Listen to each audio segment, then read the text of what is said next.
Hello from lockdown, everyone. I hope you're all staying alert in these strange times. Now, it's been well over a month without anything from us OTH Studios, but that all changes right now. So after the resounding success of The Artifact, my debut short film, we've headhunted the up-and-coming film reviewer Screaming Fish Productions, and he's going to give his own thoughts on my very first project. So turn down the lights, grab some popcorn, sit back, relax, and prepare for the return of OTH Studios.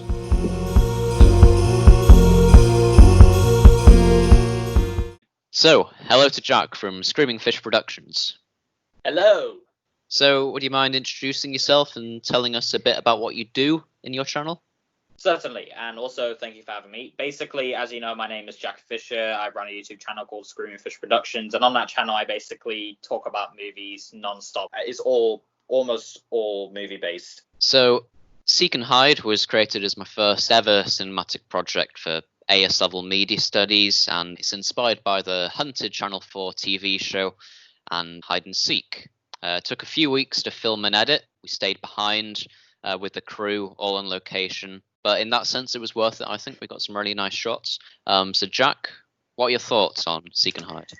Well, I agree with you on the nice shots because both ads visually look really, really good. And I also really like the level of suspense going through, especially in the second ad, because you're kind of seeing it through the eyes of one person. And the more people show up, the more you think, oh my God. It pretty much pays off. Personal favorite shot, and I'm not saying this purely because I'm in it, but I love the shot where someone's hiding. I jump out of the corridor and then it just cuts. I really love that transition. I think the shot in general is just really cool. So quite a lot of takes to get that right, really. Oh my God, yeah. I prefer the second ad purely because it's just one take and it's like you're the eyes of one. Although it's not one take, actually. There's about 5 cuts in there. They're just very well hidden. They are very well hidden. A testament to your editing skills. And I guess it's basically like 30 seconds of just pure suspense, and I love it. They're bad? There was one small part where I did notice there was a cut. 3 people, I think, running up the stairs. When it goes over the staircase and you can see that cut, yeah. And then also I seem to have teleported. Yeah, you appear twice in the same ad, which either you're very fast or shortage of actors on the day, I think, more than anything else. Yeah, completely understandable. Other than that, I think your ads are great. And I'd say, I if it was an actual show, I'd actually be really excited for it. And you score out of 10? My score out of 10, so I'm going to give it a 7.9 out of 10. Really solid, but just slight minor improvements needed on the editing. That makes sense. Okay, so moving on to the main attraction of this video, the Artifact film review. Now that was my first ever entry into film production for the AS level film studies course. I wanted it to be different and striking, really, and I hope it achieved that. But Jack, do you agree? What's the good to start off with?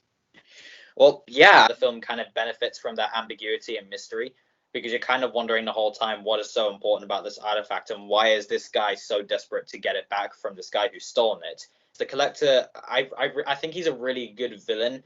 I really love how he has just stone cold, unfeeling look on his face as he kind of holds his gun. You don't actually know if he killed the thief. So I guess there's that. The gunshot in the blackness at the end. That was. Yeah, I mean, in the final scene when he's towering over the thief with the gun, I like to think somehow his calm facade is gone by that point, or early you see, the intimidating character you talked about fully revealed. And visually as well, the film is stunning. The cinematography is really good, and generally the whole film is visually stunning. One of my favorite shots was the shot of the dead bird. Yeah, that was the first one we ever shot in Summer Holidays 2019. About 60 takes of that. Because that was my first ever one. I went a bit overboard, but I think it paid off. I did really like it, even though I do feel really sorry for the bird. We didn't kill the bird, just to put that out. Yeah, that's good to know. And I actually really like how it kind of foreshadows the fate. I mean, I know we don't really know if he definitely dies because it kind of cuts away. Well, maybe that'll be revealed in the future. Anyway, the bad bits. The bad bits. Well, there could have been at least one line of dialogue that kind of stated why he stole it. I thought the ambiguity around that, would make it more intriguing in a way. You don't know why he's after it. Yeah. You don't know why it's so important. And it's all no dialogue, yet I hope most people understand it. Maybe that makes it more interesting that, you know, most A-level films have a lot of dialogue. I mean, originally it was a full dialogue film in a similar-ish style, but with more clear narrative, you could say. One tiny thing that didn't really make sense is when blood is left on the tree, the villain, he comes in, and I thought he was going to look and kind of see the blood out of coincidence, but he just kind of knows where it is instantly. That suggests he's kind of magical, doesn't it? The idea was the collector always knew where the thief was, that he was always one step ahead of him. Yeah. With the bird feathers, he just knew that they were to a bird the thief passed. He knew who the balaclava belonged to, so maybe he was magical, maybe he was just lucky. We don't know. Maybe. I mean, who knows? You might want to answer that in the artifact too. But again, your project. If there's an artifact too, we don't know. Maybe not. Any video on that comes up next on his channel, I'll be straight there. Excellent. So, Jack, to conclude, what would you score the artifact out of 10? Okay, so my rating out of 10, I do like it slightly more than the ad, purely because it's more consistent in terms of editing and storytelling. So I'm going to give the artifact a 8.5 out of 10. Yeah, I think that's fair. Most people do prefer the artifact over Seek and Hide, which is, you know, I think fair because it is a film in itself, whereas the others are just ads for a series which is really never going to be made. Thank you, Jack. A link to Jack's channel is down below, so give him a look. And you can also check out Seek and Hide and the artifact with all of the extra deleted scenes and behind the scenes content which are on this channel right now. So please give them a look and you can find out what we were all talking about. And you can expect an all-new video very soon, which will reveal the next feature film from OTH Studios. Isn't that exciting? Yes, it is. I'm excited. So thank you and goodbye. See you around.